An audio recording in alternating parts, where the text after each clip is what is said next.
Assalamualaikum warahmatullahi wabarakatuh. Salam sejahtera, salam damai semuanya. Selamat datang kembali di The One and Only AQ Media. Sebelumnya, biar kalian gak ketinggalan seputar kita-kita, kalian bisa banget melipir ke akun Instagramnya Om Hige di @tresnayusa. Terus ada akun Instagramnya AQ Media di @AQ dan akun Instagramnya Om Herdi di @herdianyedi. Diingatkan lagi bahwa ini adalah konten mengomentari, bukan mereview secara detail. Oke, langsung aja mengomentari Gits episode ke-6. Di mana fokus kali ini akan menyoroti siapakah itu Morio. Ya mukanya malah mirip karakter menyebalkan yang sering muncul di drakor. Ada yang mirip juga kayak Winda Basudara katanya, tapi ya kurang sih.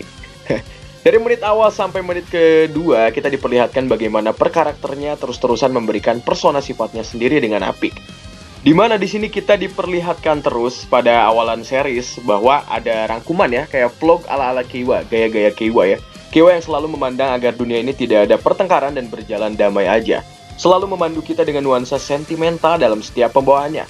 Lanjut lagi sorotan lalu muncul ke ranahnya Morio, di mana dia telah membawa kartu gacha untuk melakukan rombak ulang rekan dalam game babak ketiga.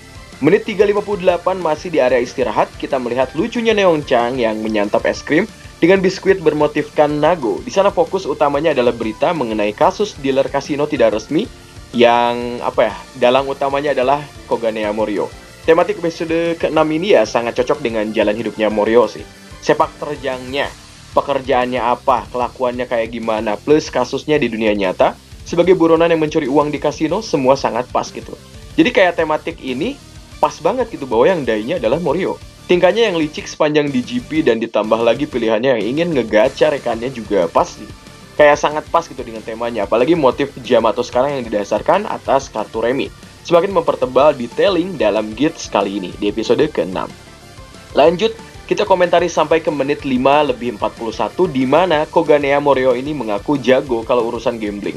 Dengan sense-nya yang luar biasa dalam menggacha, dia sengaja gitu dengan kayak dia dengan pas mengambil Bava sebagai rekannya ini sengaja dan dia tahu gitu meski ya di kartu gacha di bagian logo itu timbul sih. Ya bisa menerka-nerka gitu ya kayak dari ini siapa gitu. Dia bisa aja gitu. Setelahnya Keiwa yang sebelumnya bertandem dengan Azuma lalu di rolling untuk satu tim dengan Kamen Rider Punk Jack. Dan sesi latihan pun dimulai. Menit 6.37, area latihan berganti ke pesisir pantai yang indah dan sense-nya ini jadi kayak sorotan drama yang bagus. Dimana mungkin dari kalian ada yang berharap melihat Nago photo session Grapur, tapi please stop otak kalian jangan. Fokus lagi anak muda karena kita tidak sama sekali berpikir seperti itu. Di sana mereka latihan untuk melawan Yamato dan menguatkan kerja tim masing-masing. Keiwa terlihat sangat cemas dengan rekannya yakni Punk Jack. Meski kenyataannya dia malah merasa bahwa orang lain itu yang lebih penting. Ya, kesan naifnya diperlihatkan. Dia menerima keadaan aja. Di lain sisi, ya naif itu tadi, tapi dari situ dia terus belajar menerima kenyataan lewat pandangan positifnya sendiri dan itu menguntungkan dia. Terlihat di sana Ukyo mengembalikan boost buckle karena ia juga merasa nggak enak sih kalau Keiwa sama sekali kayak nggak punya perlawanan untuk di area nanti gitu, kayak nggak punya perlawanan udah sama Punk Jack gitu ya. Di kejauhan kita melihat Morio yang nanti akan mengambil boost buckle tersebut. Ya emang dasarnya adalah pencuri. Sampai menit 8:05 kita diperlihatkan sifat baik lagi dari Keiwa yang apakah kalau dia terus seperti ini di development karakternya akan membuat penonton jadi kesal. Dia meski ditawari untuk gacha lagi, dia takut nih malah kayak membuat posisi Nago terancam gitu. Kasian katanya kalau Nago malah tandem sama Punk Jack. Udah mah ini game kekompakan gitu sama Punk Jack. Terus tandeman sama Punk Jack ya jadi kacau gitu ya. Keiwa di sana ngobrol panjang lebar dengan Azuma. Di sana kita melihat sisi humanis dari Azuma yang mendengarkan semua obrolan Keiwa layaknya teman, layaknya nakama gitu. Di lain sisi mulailah kayak tumbuh kepedulian dari Azuma terhadap yang lain sehingga nanti dia yang malah ajukan pengajuan gacha ataupun cabut gacha dari Morio. Pernah lihat artikel di mana gitu kayak personality Azuma itu awalnya akan dibuat seperti Ouja dalam Ryuki. Cuma jauh ya kalau misalnya kita lihat dari sisi humanis yang ditampilkan oleh Azuma. Dia sih kayak nggak tergolong villain bahkan dari development karakternya. Makanya jatuhnya jadi anti-hero. Yang dibold lagi kesan naifnya Keiwa ya balik lagi ke si Keiwa adalah dia ini kayak nggak mau sampai kalah ataupun tersingkir. Tapi dia juga nggak mau temennya kalah atau melihat temennya tersingkir. Sebetulnya kalau Azuma dan Keiwa ngobrol nih, terlepas dari mereka adalah rival dalam game ataupun bukan, ya keduanya ini memiliki sifat baik yang dominan dalam game. Cuma beda di output dan sikapnya aja dari mereka. Keiwa ingin semuanya damai. dan Azuma ingin semua rider musnah karena sistem di mana rider ada di dalamnya. Telah merenggut nyawa gitu dari sahabatnya sendiri yakni Toru Imai. Beda di eksekusinya aja gitu. Kalau Keiwa sebisa mungkin semuanya agar selamat mungkin. Kalau Azuma adalah sebisa mungkin semuanya tidak ada. Karena ya itu tadi basicnya kayak gugur sahabatnya. Kecuali dirinya sendiri agar keinginannya terkabul sih. Dan dasar terkuatnya itu tadi adalah sahabatnya yang gugur karena sistem rider ini. Kita loncat lagi sampai di menit 9:08, di mana Morio memanggil Azuma untuk memberitahu bahwa dia telah mencuri bus Buckle. Di sana dengan ekspresi yang flat dan cenderung agak bertentangan dengan sikap Morio, berkata bahwa setakut itukah Morio terhadap pergerakan Keiwa ataupun Tycoon? Hingga Keiwa yang terpojok aja akibat bertandem dengan Punk Jack, mesti harus dibantu bus Buckle. Karena di tangan mereka kan udah ada zombie Ray Buckle nih. Sambil tertawa, Morio ini nggak mau kalah aja gitu. Menjawab dia akan melakukan apapun untuk game ini gitu, meskipun mencuri. Dan katanya malah itu adalah esensi dari gambling katanya. Lanjut lagi, Morio lalu seperti tertawa dan dia menjawab dia akan melakukan apapun untuk game ini. Scene Morio tertawa lalu dihubungkan dengan kejadian di mana Toru Imai gugur yang ditertawakan oleh rider lain yang merebut zombie Ray Buckle. Sesaat setelah itu Ace pun datang dan sepertinya dari gerak-geriknya Ace ini udah tahu apa yang terjadi di sana. Kita komentarin lagi secara deep sampai menit 12:20 ya, di mana kita akhirnya diberitahu secara gamblang bahwa keinginan Azuma adalah menghancurkan para rider, bukan menghancurkan sistem dari DGP. Yang mana belum ia bisa lakukan pastinya, meskipun ia dikategorikan sebagai rider. Akankah ia juga melakukan penghancuran bagi dirinya sendiri karena dia adalah rider, seperti yang sudah dilakukan oleh Jin dari Kamen Rider Amazons Alpha ya. Dia kan terlebih kayak seperti itu ya, agak-agak mirip lah. Yang menarik di sini adalah dikupasnya secara tajam dari sudut pandang Azuma bahwa kematian Toru Imai pun adalah hal yang menguntungkan bagi Gits. Saat itu hal itu disebutkan oleh Ace di perkataannya yang berbunyi, kamu tidak boleh kalah dari orang yang ngejatuhin orang lain untuk menang. Dan memang perkataan tersebut jatuhnya tertuju kepada semua peserta. Pas flashback, Gits menyelamatkan Azuma yang saat itu hanyalah warga sipil biasa yang masuk dalam stage DGP alias wilayahnya DGP. Semakin menarik aja gitu bahwa sudah beberapa kali sih Ace Ukyo ini berada dalam Desire Grand Prix. Dia memang bintang dari segala gala-gala bintang, terlebih kayak mungkin disebut lebih dari 3 kali bintang. Apakah itu merujuk pada partisipasinya dalam game? Meski dilandasi dengan dendam akibat Toru Imai ya, sadar ataupun tidak, Azuma pun ya pasti sama aja, ya. Kayak apa ya, maksudnya gini, Azuma ini berubah nih menjadi sosok yang sama dengan karakter yang membuat Toru Imai tewas dalam game. Meski di ending ia membuat keputusan yang baik terkait menolong Keiwa dengan menerima change untuk shuffle rekannya, untuk mengganti rekannya. Jadi kayak apa ya, tetap aja gitu pada akhirnya yang menekankan agar Morio tidak mendapatkan poin, yang berbeda hanya niatnya aja. Lanjut lagi sampai menit ke-14:50 ya, kita lihat ya. Tepat kita bisa melihat bahwa tangan yang pertama kali menyentuh bus Buckle adalah Keiwa. Loh. Om, kok loncat-loncat gini sih scene-nya ngebahasnya? Kok langsung bahas gini? Oke. Jadi sebelumnya nih, anak-anak semua, sebelumnya saat jam istirahat, Keiwa mulai sadar bahwa bus Buckle-nya hilang dan ketahuanlah bahwa Morio adalah orang yang mencurinya lewat sebuah drama dulu. Nggak ngakulah apalah, tapi akhirnya keceplosan juga gitu ya. Di sana Azuma lalu datang dengan menjadi penengah sambil membawa bus Buckle. Karena Azuma melihat Morio yang sangat licik dan juga mengganggu mungkin karena satu tandem dengannya. Meski Azuma nggak peduli. Tetap aja bus Buckle-nya kan bakal dipakai sama dia. Dan di lain sisi Azuma juga ngerasa bosen lihat tingkah laku Keiwa yang naif dan juga khawatir akibat kejadian ini. Jadilah ia bikin sebuah challenge di mana siapapun yang pertama mendapatkan bus Buckle adalah orang yang berhak atas bus Buckle tersebut. Oke, tangan pertama yang menyentuh bus Buckle. Dan kita balik lagi di menit 14:50, tangan pertamanya adalah Keiwa yang meraih bus Buckle. Karena nggak mau kalah, Morio malah mau main kasar untuk merebut Buckle tersebut. Ya, sesuailah dengan sifat dia. Cuma kalau kalian lihat ya di menit 14 pas ya, kita balik lagi lihat ekspresi senyumnya Ace Ukyo. Pas dengar ucapannya Azuma terlihat banget kayak ekspresi seorang senior yang tersenyum karena kata-kata dari juniornya.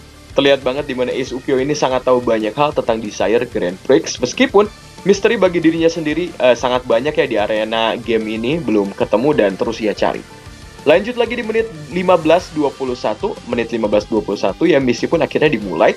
Bener-bener Yamato itu bagiannya Desire Grand Prix ya. Gimana kalau emang Ace ini sengaja mencari tahu bahwa di GP ini adalah erat kaitannya dengan kehadiran Yamato. Lanjut lagi dari menit 17:30, kita melihat pertarungan yang signifikan screen time-nya oleh Tycoon. Bava, Mary, dan Pang Jack. Sepanjang menit ini kita disuguhkan dengan plot twist itu tadi. Awalnya mungkin Mary kebingungan kenapa Bava ini diam aja gitu, enggak memulai pertarungan, enggak memulai serangan kepada Yamato, kenapa diam aja katanya. Dan seterusnya si Mary ini juga mulai kaget kenapa Bava malah mengikuti irama serangannya Tycoon, kenapa malah temponya disamain sama Tycoon katanya. Dan lanjut lagi Mary malah lebih kaget lagi pas Bava malah menggusur Yamato, targetnya Mary sendiri. Mary di sana sangat bingung. Hingga akhirnya di menit 17.41 Bava dan Tycoon melancarkan finishing secara bersamaan dengan lawan yang sama. Alias Yamato yang satu tipe dan timing yang sempurna secara kompak dilakukan oleh mereka berdua. Kita lihat visualnya dibuat seakan-akan dramatis dan menarik, 360 derajat pandangan kamera, di mana Bava dengan serangan andalannya menusuk dan menyerang membabi buta, dan Keiwa dengan arrow-nya, arrow legendaris yang sebelumnya menyelamatkan Keiwa sendiri.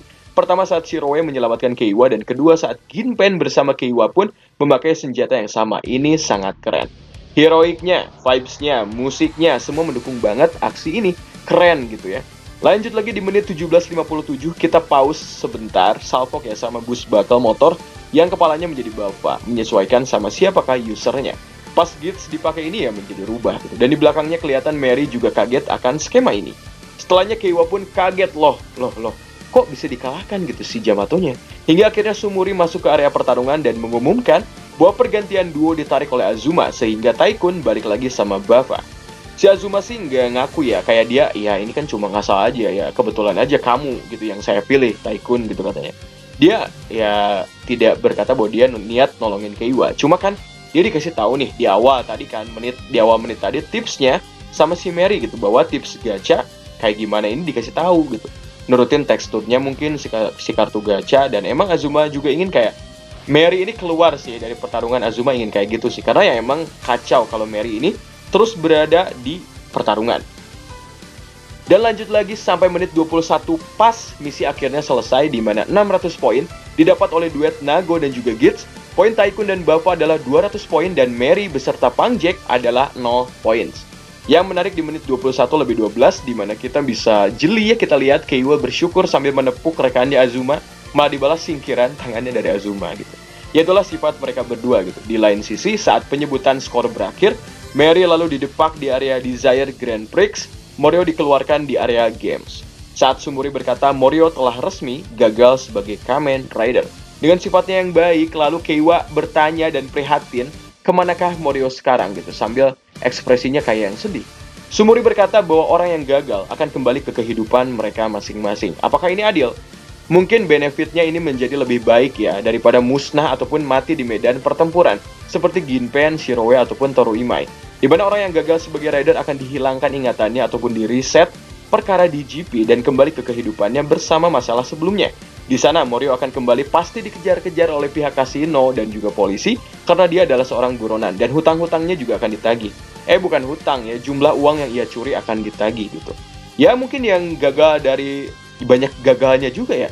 Ya di lain sisi ya pasti Morio nggak akan punya kesempatan untuk bisa mendapatkan dunia sesuai apa yang ia mau.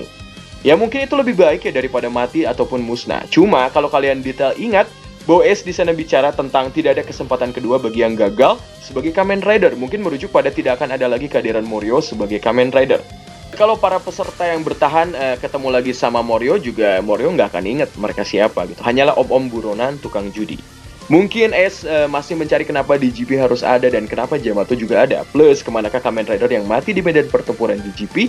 Dan satu lagi, kemanakah orang yang Ukyo S cari sebetulnya, kemana? Sebetulnya kalau kita cross-check lagi, keinginan yang paling simpel itu adalah keinginan Nago alias Neon. Dimana dia hanya ingin mencari cinta sejatinya, padahal cinta sejatinya ya ada di sini. Ini yang lagi ngomong ya, yang lagi kalian dengerin. Coba deh, nyarinya jangan ke Desire Grand Prix segala. Coba aja ke Bandung datang cari Om Hige. Atau tiba-tiba Om Hige masuk sebagai rider tambahan. Jadi ketemunya di sana. Oh, apa sih Om? Skip ya. Pokoknya gitu sih. Dan perihal Game Master DGP, dia berkata bahwa akhir dunia telah dekat. Akankah DGP ini hanya permulaan untuk meredam Yamato agar tidak terlalu merusak kehidupan warga? Jadi musuh selanjutnya malah di luar area DGP. Ataukah ketakutan Master Game ini karena ia terus mencari siapakah yang mampu untuk menantang The Real Yamato yang asli? Super Final Boss Yamato. Makanya DGP ini sebagai ajang audisi aja gitu. Yamato yang kalian lihat saat ini hanya ecek-ecek gitu. Ataukah mereka memang kayak mereka sendirilah yang final villain Dan akhir dunia itu adalah saat yang pas dalam melancarkan serangan mereka. Kita nggak tahu ya.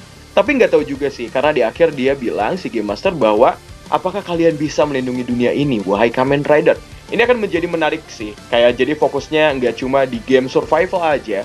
Jadi mungkin Jamato-Jamato yang muncul itu ternyata semua hanyalah training.